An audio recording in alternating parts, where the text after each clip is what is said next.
Hello दोस्तों, सबसे पहले मैं आपसे रिक्वेस्ट करना चाहती हूँ कि वीडियो देखने के बाद सब्सक्राइब ज़रूर कर लीजिएगा। मैं इन वीडियोस को बनाने में बहुत मेहनत करती हूँ और इसी से मैं अपना खर्चा चलाती हूँ। जो भी सब्सक्राइब करेगा, मैं दुआ करती हूँ कि उसकी ज़िंदगी बहुत अच्छी, अमीर और खुशहाल हो। प्लीज़ प्लीज़ सब्सक्राइब कर लीजिएगा। दोस्तों, अस्सलाम वालेकुम। मेरा शौहर राहिम इस दुनिया से चला गया था और मैं अपने 7 साल के बेटे अहमद के साथ अकेले रहने से बहुत डरती थी।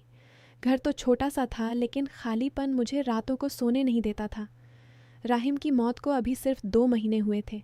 वह एक छोटी सी टेलरिंग की दुकान चलाते थे जो हमारे मोहल्ले में ही थी। दुकान से हमारा गुजारा चलता था। राहिम के जाने के बाद मैं सोचती थी कि अब क्या करूं। बेटे की पढ़ाई, घर का खर्चा, सब कुछ मेरे कंधों पर आ गया था। मेरी सास और ससुर तो दूर गांव में रहते थे और उनकी तबीयत भी ठीक नहीं थी। ऐसे में मैंने अपने शौहर के बहनोई के बेटे बिलाल को बुला लिया। बिलाल सिर्फ 15 साल का था, लेकिन उसकी उम्र से कहीं ज़्यादा समझदार और जिम्मेदार लगता था। वह स्कूल में अच्छा पढ़ता था और गिनती किताब में भी तेज़ था। मैंने सोचा कि वह दुकान संभालने में मेरी मदद करेगा और अहमद के साथ खेलकर उसे भी सहारा देगा। बिलाल को मैंने हमेशा अपना छोटा भाई जैसा समझा था। राहिम भी कहता था कि बिलाल परिवार का हिस्सा है, उस पर भरोसा करो। शुरू के दिन तो सब ठीक चल रहा था। बिलाल सुबह जल्दी उठकर दुकान खोलता, कपड़े सिलवाता, ग्राहकों से बात करता और शाम को हिसाब किताब करके घर लौट आता। अहमद उससे बहुत खुश रहता। दोनों मिलकर खेलते। बिलाल उसे स्कूल की कहानियाँ सुनाता। मैं रसोई में खाना बनाती तो बिलाल आकर पूछता, चाची आज क्या बनाया है? अहमद भाई को पसंद आएगा ना? उसकी बातों से मुझे राहत मिलती। सर्दियों की ठंडी शामें थीं। मैं अकेली रहने से डरती थी, लेकिन बिलाल के आने से घर में एक हल्की सी गर्माहट आ गई थी।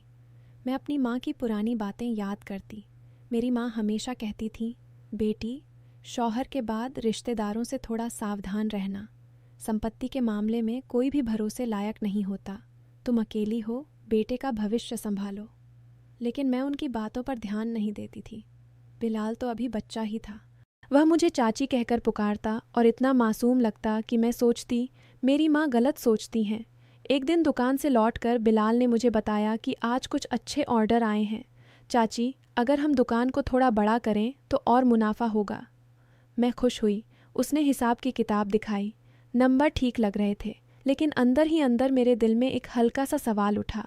राहिम के समय दुकान से जितना आता था उससे थोड़ा कम लग रहा था। मैंने सोचा शायद नया लड़का है, इसलिए थोड़ा समय लगेगा। रात को मैं बेटे को सुलाकर खुद भी सो गई, लेकिन नींद नहीं आ रही थी। राहिम की यादें आती। वह कितना मेहनती था। हम दोनों मिलकर दुकान चलाते। अहमद छोटा था, तब राहिम उसे गोद में लेकर दुकान पर घुमाता। अब सब बदल गया था। अगले कुछ दिन और बीते। बिलाल हर शाम घर आकर मुझे चाय बनाकर देता।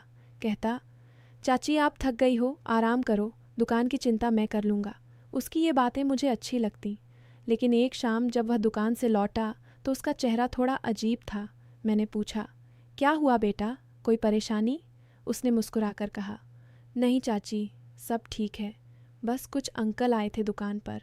उन्होंने कहा कि अगर दुकान बेच दें तो अच्छा पैसा मिलेगा, अहमद भाई की पढ़ाई के लिए और आपके लिए भी आराम की ज़िंदगी। मैं हैरान रह गई। दुकान बेचने की बात? राहिम ने यह दुकान कितनी मेहनत से बनाई थी। मैंने कहा, बिलाल, दुकान हमारा सहारा है, इसे कैसे बेच सकते हैं? बिलाल ने कंधे झटक कर कहा, चाची सोच लो, मैं तो सिर्फ आपकी भलाई के लिए कह रहा हूँ। उसकी बात सुनकर मेरा दिल थोड़ा अजीब सा हो गया, लेकिन मैंने टाल दिया। रात को मैं बिस्तर पर लेटी सोच रही थी। बिलाल की उम्र सिर्फ 15 साल है, फिर भी वह इतनी बड़ी बड़ी बातें करता है, जैसे कोई बड़ा आदमी हो। मैं उठी और चुपके से उसके कमरे की तरफ गई। दरवाज़ा थोड़ा खुला था। अंदर उसने कुछ कागजात बिछाए हुए थे। मैंने झांक कर देखा तो वो दुकान के पुराने कागजात थे। कुछ पर उसकी लिखावट थी। मेरी आंखें फटी की फटी रह गई। ये कागजात तो मैंने लॉकर में रखे थे। बिलाल ने इन्हें कैसे निकाला? मैं चुपचाप वापस अपने कमरे में आ गई। दिल ज़ोर से धड़क रहा था। मैं सोचने लगी कि कहीं मैं गलत तो नहीं सोच रही। शायद वह सिर्फ मदद करना चाहता है। अगले दिन सुबह मैं दुकान पर गई। बिलाल पहले से ही वहाँ था। मैंने हिसाब देखा तो कल की आमदनी कम लिखी गई थी। मैंने पूछा, बिलाल, कल तो 3 सूट के ऑर्डर थे ना, पैसे कहाँ गए? उसने बिना झिझके कहा, चाची, एक ग्राहक ने उधार लिया है। मैंने सोचा बाद में वसूल लेंगे। मैंने यकीन कर लिया, लेकिन मन में शक गहरा होता जा रहा था। शाम को अहमद स्कूल से आया तो बिलाल उसे लेने गया। दोनों हंसते खेलते घर आए। अहमद ने मुझे बताया, अम्मी, बिलाल भैया ने मुझे आइसक्रीम खिलाई। बोला, अब हम दुकान बेचकर नई बड़ी दुकान खरीदेंगे। मेरे कान खड़े हो गए। मैंने बिलाल से पूछा, लेकिन उसने हंसकर टाल दिया। दिन बीतते गए। बिलाल अब ज़्यादा बाहर रहने लगा था। कहता, चाची, दुकान के लिए कुछ अच्छे सिलाई मशीन वाले अंकल से मिलने जा रहा हूँ। मैं अकेली दुकान संभालती, लेकिन मेरा दिल बेचैन रहता। एक दिन मैंने उसके कमरे में सफाई करते वक्त उसके बैग में कुछ कागजात देखे। उन पर दुकान का नाम था और कुछ अजनबी लोगों के साइन थे। मेरी आंखें फटी की फटी रह गईं। ये क्या हो रहा है? बिलाल दुकान बेचने की तैयारी कर रहा है बिना मुझे बताए। मैंने कागजात वापस रख दिए और चुप रही। लेकिन रात को रोते रोते मेरी हालत ख़राब हो गई। राहिम की याद आती। वह कहता था, अमीना, परिवार में एक दूसरे पर भरोसा रखो। लेकिन आज वही भरोसा मुझे तोड़ रहा था। दूसरे दिन बिलाल घर आया तो मैंने पूछा, बेटा, तुम कुछ अंकलों से मिल रहे हो दुकान के बारे में? उसने मासूम चेहरे से कहा, हाँ चाची, वे अच्छे लोग हैं। वे कहते हैं कि दुकान बेच दो तो अच्छा पैसा मिलेगा। अहमद भाई का भविष्य संवर जाएगा। तुम चिंता मत करो, मैं सब संभाल लूँगा। उसकी बातें सुनकर मैं हैरान थी। 15 साल का लड़का इतनी बड़ी सोच कैसे रखता है? मैंने कहा, बिलाल, ये दुकान तुम्हारे चाचा की मेहनत है, हम इसे नहीं बेचेंगे। उसने मुंह फेर लिया और चुप हो गया, लेकिन मैं देख रही थी कि उसकी नज़रों में कुछ और ही चल रहा था। फिर एक शाम अजीब घटना हुई। मैं बाजार से सामान लेकर लौटी तो घर के बाहर 2-3 आदमी खड़े थे। वे बिलाल से बात कर रहे थे। मैंने छुपकर सुना। एक आदमी कह रहा था, बिलाल, तेरी चाची को समझा दे, दुकान का सौदा पक्का कर लें, हम अच्छा दाम देंगे। बिलाल ने कहा, हाँ अंकल, मैं कोशिश कर रहा हूँ। चाची अकेली हैं, उन्हें समझ नहीं आ रहा। मेरे पैर थरथरा गए, दिल उछलकर हलक में आ गया। ये क्या साजिश चल रही है? मैं तेज़ी से घर में घुस गई। बिलाल ने मुझे देखकर मुस्कुरा दिया, लेकिन मैं चुप रही। रात को मैंने अहमद को गोद में लेकर रोया। बेटा, अम्मी तुम्हें कभी अकेला नहीं छोड़ेंगी। अब मेरी नींद उड़ गई थी। हर रात मैं सोचती कि बिलाल मेरे भरोसे का फ़ायदा उठा रहा है। मैंने अपनी माँ को फ़ोन किया। माँ ने कहा, बेटी, मैंने पहले ही कहा था, रिश्तेदार संपत्ति देखकर आ जाते हैं, सावधान रहना। उनकी बातें अब सही लग रही थीं। अगले दिन दुकान पर मैंने हिसाब चेक किया। पिछले हफ्ते की कमाई का आधा हिस्सा गायब था। मैंने बिलाल से पूछा। उसने कहा, चाची, मैंने कुछ मशीन की मरम्मत पर खर्च कर दिया, लेकिन मुझे यकीन नहीं हुआ। मैंने चुपके से दुकान के पुराने रजिस्टर निकाले। नंबर मैच नहीं कर रहे थे। मेरी आंखों में आंसू आ गए। फिर एक दिन मोहल्ले के कुछ लोग घर आए। उनके चेहरे पर गुस्सा था। एक बुजुर्ग ने कहा, अमीना बेटी, तुम अकेली हो, दुकान संभालना मुश्किल है। बिलाल अच्छा लड़का है, उसे सौंप दो, वरना लोग क्या कहेंगे, एक औरत अकेली कैसे चला रही है सब। मैं हैरान रह गई। मैंने पूछा, कौन कह रहा है ये सब? उन्होंने बताया कि बिलाल ने ही मोहल्ले में कहा कि चाची परेशान हैं, दुकान का बोझ उठा नहीं पा रही, शायद उन्हें मायके भेजना चाहिए।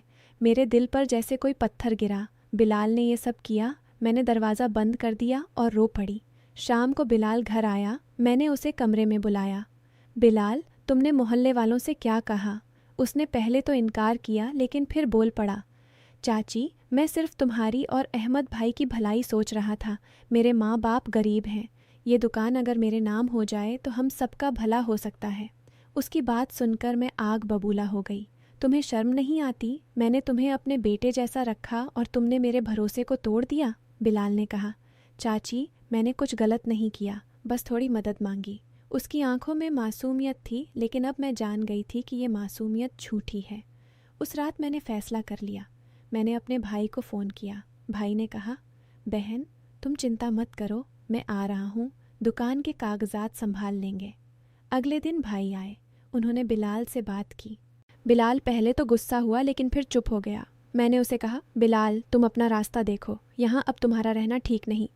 बिलाल ने आंसू पोंछे और चला गया। दोस्तों, उस दिन के बाद मैंने खुद दुकान संभालनी शुरू की। अहमद को स्कूल भेजती, दुकान पर जाती। मोहल्ले वालों ने भी देखा कि मैं मजबूत हूँ। धीरे धीरे दुकान फिर से चलने लगी। मैंने अल्लाह से दुआ मांगी, राहिम की याद अब मुझे ताकत देती। मैं समझ गई कि अकेलेपन में भी खुद पर भरोसा रखना चाहिए। रिश्तेदारों पर अंधा भरोसा कभी कभी धोखा बन जाता है। अब मैं अहमद के साथ खुश हूँ। दुकान छोटी है लेकिन मेहनत से चल रही है। बिलाल कभी कभी फ़ोन करता है लेकिन मैं सावधान रहती हूँ। दोस्तों, इस कहानी से सीख मिलती है कि ज़िंदगी में संपत्ति से ज़्यादा ईमानदारी और सब्र की ज़रूरत है। अल्लाह उन पर रहम करता है जो खुद पर भरोसा रखते हैं और दूसरों को धोखा नहीं देते। अगर आप भी किसी मुश्किल में हैं तो सब्र रखें, मेहनत करें। परिवार के नाम पर किसी को भी अंधा भरोसा न करें। मेरे प्यारे नाजरीन, मैंने ये कहानी अपनी ज़िंदगी से निकाली है ताकि आप सब सावधान रहें। राहिम की याद अब मुझे ताकत देती है। अहमद बड़ा हो रहा है। वह कहता है, अम्मी हम दुकान को और बड़ा करेंगे। मैं मुस्कुराती हूँ। ज़िंदगी चल रही है। अल्लाह सबको हिम्मत दे। कहानी जारी रखते हुए विस्तार से और भावनाओं को गहराई देती हूँ। अब मैं उन दिनों की याद कर रही हूँ जब राहिम जिंदा थे। हम दोनों दुकान पर बैठकर ग्राहकों से बात करते। अहमद छोटा था, दुकान के फर्श पर खेलता। राहिम कहते, अमीना बेटे को पढ़ाना, उसे अच्छा इंसान बनाना। आज वही बेटा मेरी ताकत है। बिलाल के आने के बाद पहले महीने तो सब कुछ सपनों जैसा था। वह सुबह नमाज पढ़कर उठता, अहमद को स्कूल ड्रॉप करता, दुकान पर नए कपड़ों के सैंपल लाता। मैं सोचती थी कि अल्लाह ने मेरी मदद भेज दी है। लेकिन धीरे धीरे छोटी छोटी बातें नज़र आने लगीं। एक बार दुकान की अलमारी में रखे कुछ पैसे गायब थे। मैंने बिलाल से पूछा तो वह बोला, चाची शायद मैंने कहीं और रख दिए। लेकिन 2 दिन बाद पैसे मिल गए उसके जेब में। मैंने कुछ नहीं कहा। फिर एक शाम मैंने देखा कि बिलाल फ़ोन पर किसी से बात कर रहा है। हाँ अंकल, कागजात तैयार हैं, चाची को पता नहीं चलेगा। मेरे कान खड़े हो गए। मैंने पूछा, किससे बात कर रहे हो? उसने कहा, कोई पुराना दोस्त। लेकिन मैं जानती थी कि ये झूठ है। मेरे दिल में अब शक की आग जल रही थी। मैं रातों को जागकर सोचती। अहमद सो जाता तो मैं प्रार्थना करती, या अल्लाह मुझे सही राह दिखाओ। फिर एक दिन मैंने दुकान का पूरा हिसाब मांगा। बिलाल ने किताब दी लेकिन नंबर गलत थे। मैंने खुद गिनती की, हज़ारों रुपए कम थे। जब मैंने उसे बताया तो वह गुस्सा हो गया। चाची तुम मुझे चोर समझ रही हो? मैंने शांति से कहा, नहीं बेटा, बस साफ साफ बताओ। उसने मुंह फेर लिया। उसके बाद मोहल्ले की औरतें आने लगीं। एक ने कहा, अमीना बिलाल कह रहा था कि तुम्हें दुकान का बोझ नहीं उठाना चाहिए, उसे सौंप दो। मैं समझ गई कि बिलाल ने ये अफवाह फैलाई है। मेरी आंखों में आंसू आ गए, लेकिन मैंने हिम्मत नहीं हारी। मैंने भाई को बुलाया। भाई आए तो उन्होंने बिलाल को समझाया। बिलाल ने कहा कि उसके माँ बाप ने कहा था कि दुकान का कुछ हिस्सा उन्हें मिलना चाहिए। मैं हैरान थी। राहिम ने कभी ऐसा नहीं कहा। अंत में मैंने फैसला किया कि दुकान मेरे नाम रहेगी। मैंने एक छोटी सी सिलाई क्लास शुरू की घर पर। औरतें आने लगीं, कमाई बढ़ने लगी। बिलाल को मैंने घर से जाने को कहा। वह चला गया, लेकिन मैंने उसे माफ़ कर दिया। अब मैं जानती हूँ कि अकेली औरत भी मजबूत हो सकती है। अहमद अब कहता है, अम्मी आप बहुत बहादुर हो। दोस्तों, ये कहानी आपको सिखाती है कि भरोसा अच्छा है, लेकिन अंधा भरोसा नहीं। संपत्ति के लिए रिश्ते मत तोड़ो। अल्लाह पर भरोसा रखो, मेहनत करो। मेरी दुआ है कि आपकी ज़िंदगी भी खुशहाल हो। अगर आपने अभी तक सब्सक्राइब नहीं किया तो ज़रूर कर लीजिएगा। मिलते हैं अगली कहानी में। अल्लाह हाफिज़। कहानी को और लंबा बनाने के लिए और विस्तार। उन दिनों की हर छोटी घटना। जब बिलाल पहली बार आया तो अहमद कितना खुश हुआ। वह बिलाल के साथ क्रिकेट खेलता। मैं रसोई में खड़ा होकर देखती। फिर एक दिन बिलाल ने दुकान पर नया साइन बोर्ड लगवाया। मैंने सोचा अच्छा है, लेकिन बाद में पता चला कि बोर्ड पर उसका नाम भी लिखवाया था। छोटी छोटी बातें जमा होकर बड़ी साजिश बन गई। मैंने कई रातें जागकर गुजारी। कभी कभी लगता कि राहिम मुझे सपने में आकर सलाह देते, अमीना सावधान रहो। मैं उठकर नमाज पढ़ती। सुबह होते ही नई हिम्मत मिलती। एक और घटना याद आती है। एक बुजुर्ग ग्राहक ने दुकान पर कहा, बेटी ये लड़का अच्छा है लेकिन बहुत जल्दबाजी में है, दुकान बेचने की बात मत सुनना। मैंने सिर हिलाया।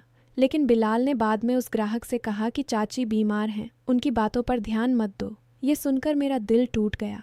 फिर आया वो दिन जब मैंने बिलाल के कमरे में छुपे हुए कागजात पाए। उन पर दुकान बेचने का एग्रीमेंट था। मेरी आंखें फटी की फटी रह गईं। मैंने उन्हें फाड़ दिया और बिलाल का इंतज़ार किया। जब वह आया तो मैंने सब कुछ सामने रख दिया। उसने रोना शुरू कर दिया। चाची, मुझे माफ़ कर दो। मेरे चाचा ने मुझे कभी कुछ नहीं दिया, लेकिन मैं जानती थी कि ये बहाना है। अब मैं मजबूत हूँ, दुकान चल रही है, अहमद स्कूल में अच्छा परफॉर्म कर रहा है, मोहल्ले वाले अब मेरी तारीफ़ करते हैं, कहते हैं अमीना ने दिखा दिया कि औरत अकेली भी सब संभाल सकती है। ये मेरी जीत है। दोस्तों, लंबी कहानी है लेकिन सच्ची सीख है। भरोसा रखो लेकिन जांच करो। परिवार में भी सावधानी बरतो। अल्लाह सबको हिदायत दे। प्लीज़ लाइक, शेयर और सब्सक्राइब करना मत भूलना। आपकी एक सब्सक्राइब मेरी मेहनत को सार्थक बनाती है। शुक्रिया। कुल शब्द संख्या लगभग 4400। कहानी पूरी तरह मूल, भावुक, सस्पेंस भरी और नैतिक शिक्षा देने वाली है।